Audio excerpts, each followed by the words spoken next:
आज हम लोग चर्चा करेंगे इज़राइल और फ़िलिस्तीन का जो संघर्ष चल रहा है उसके बारे में। तो अभी ओआईसी की जो मीटिंग हुई है, तो इसमें हम देखेंगे कौन कौन से देश, कौन कौन से इस्लामिक देश फ़िलिस्तीन के साथ आ रहे हैं और कौन नहीं आ रहे हैं, कौन कौन उनको सैनिक सहायता देने को तैयार है। तो अभी जो ओआईसी के विदेश मंत्रियों की जो मीटिंग हुई है, तो उसमें स्पष्ट रूप से 57 देश कंट्रीज़ के जो विदेश मंत्री आए इकट्ठा हुए थे, उसमें टोटल फूट पड़ गया। क्योंकि फूट पड़ना ही है, क्योंकि जैसे इज़राइल भी ओआईसी के जितने सदस्य हैं उसमें से कितने लोगों का से अपने राजनीतिक संबंध स्थापित कर लिया है। और उस मीटिंग में यूएई ने हुआ, बहरीन, सूडान, मिस्र और जॉर्डन ने प्रत्यक्ष रूप से खाली इज़राइल की निंदा की है और ये कहा है कि शांति स्थापित होना चाहिए। जो आपका यूएई जो बहुत कद्दावर वहाँ का सदस्य है, उसने इसका स्पष्ट बयान है कि संघर्ष विराम होना चाहिए और जो भी हो वार्ता उसकी शुरू, राजनीतिक वार्ता से ही इसका हल हो। तो अब रही बात आपके सऊदी अरब की, जो उसका प्रमुख सदस्य है और वहाँ का उसका नेता है, उसके बिना अनुमति के ऐसा कुछ नहीं हो सकता है। कोई भी इस्लामिक देश ऐसे नहीं है कि जाके उससे लड़ लेंगे। अब मात्र उसमें 3 देश, पाकिस्तान, तुर्की और ईरान ही प्रत्यक्ष रूप से एकदम आक्रोशित होकर इज़राइल का विरोध कर रहे हैं। लेकिन यहाँ पे एक चीज़ बहुत ही है कि इज़राइल और सऊदी अरब का एक आंतरिक रूप से राजनयिक संबंध स्थापित हो चुका है, वो उसका विरोध नहीं करेगा। अब रही बात सऊदी अरब की, जो उसका प्रमुख सदस्य और अध्यक्ष भी है, तो पहली चीज़ वहाँ पे वो अमेरिका हुआ, जापान, फ्रांस, ब्रिटेन और जर्मनी, इसने प्रत्यक्ष रूप से एकदम खुलेआम इज़राइल का सपोर्ट कर दिया है। और साथ में अमेरिका अपने हवाई जो अड्डा वहाँ पे सऊदी अरब में है उसको स्ट्रांग पोजीशन में कर दिया है।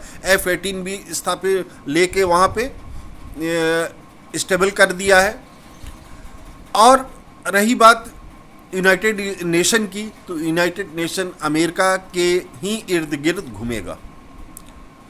अब रही बात तुर्की की, जो बहुत अग्रेसिव रूप में है कि हमको फ़लस्तीन का सहायता करना चाहिए।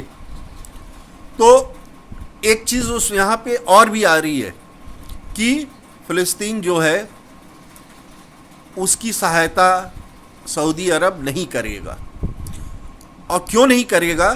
क्योंकि जो तुर्की और सऊदी अरब में उन लोगों के बीच जो एक इस्लामिक का जो होता है कि सबसे बड़ा नेता बनने की कोशिश होती है, अगर उसकी बात मान ली जाए, अगर सब कुछ कर दिया जाए, तो तुर्की नेता बन जाएगा और ये सऊदी अरब कभी नहीं चाहेगा। और अगर सऊदी अरब नहीं चाहेगा तो उसके बहुत सारे सदस्य जो अप्रत्यक्ष रूप से सऊदी अरब पर डिपेंड है, वो बिल्कुल उसके विरुद्ध नहीं जाएंगे। मतलब खलीफा बनने की चाहत है, तो सऊदी अरब कभी नहीं चाहेगा कि तुर्की वहाँ का खलीफा बने। और दूसरी बात यह है कि और इसका अगर सऊदी अरब ने लगभग पैर खींच लिया है, क्योंकि वहाँ पे बिल्कुल अपने जो अमेरिकन सैनिक अड्डा है वो स्थापित है, वो उसको स्ट्रॉन्ग करता जा रहा है। वो स्ट्रांग क्यों कर रहा है अमेरिका? क्योंकि ईरान, तुर्की और पाकिस्तान यही मेन है। तो ईरान को काउंटर करने के लिए सऊदी अरब में अपने सैन्य अड्डा को स्ट्रांग कर लिया है कि वो कभी ऐसी स्थिति में ईरान कभी भी इजराइल का के विरुद्ध नहीं जा पाएगा, फ़िलिस्तीन का सपोर्ट भी नहीं कर पाएगा, क्योंकि वो अमेरिका से काउंटर हो जाएगा। और वो अगर OIC के लोग तुर्की या ईरान के नेतृत्व में लेके जाके करेंगे तो बिल्कुल बगावत वाली स्थिति है, और सऊदी अरब कभी नहीं चाहेगा। और इसमें देखा जाए UAE, बहरीन, सूडान, मिस्र और जॉर्डन ने बिल्कुल ये इजराइल से अपने राजनीतिक संबंध स्थापित किए हैं। सऊदी अरब ने अप्रत्यक्ष रूप से स्थापित कर लिए हैं। अब रही बात आ रही है इंडिया की। इंडिया भी प्रत्यक्ष रूप से इजराइल का सपोर्ट कर रहा है, क्योंकि अब ये कितने लोगों ने ये प्रश्न पूछा कि ये इजराइल ने के प्रधानमंत्री ने बेंजामिन ने जिस कुछ लोग राष्ट्रों का धन्यवाद किया, तो भारत का नाम क्यों नहीं लिया? ये इसलिए ये आंतरिक राजनीतिक समझ होता है कि वो इजराइल भी जानता है कि भारत की स्थिति बिल्कुल भिन्न है, यहाँ भी मुस्लिम है उनको, और उसके भी संबंध वहाँ से है, तो भारत को परेशानी में नहीं करने के लिए उसने भारत का नाम नहीं लिया। लेकिन प्रत्यक्ष रूप से वो भारत इजराइल के साथ है। अब हम लोग इसकी देखें कि जब अब रही बात पाकिस्तान की, पाकिस्तान की इतनी हिम्मत नहीं है जो अमेरिका के विरुद्ध जाए। अमेरिका ने एक बार कुछ भी झड़पी कर दी तो जो पाकिस्तान वहीं का वहीं बैठ जाएगा, और उसकी इतनी हिम्मत भी नहीं है कि वो सऊदी अरब के विरुद्ध जाए या UAE के विरुद्ध जाए, क्योंकि इतना कर्जा लिया है, इतना सब कुछ है कि उसके दबाव में रहेगा।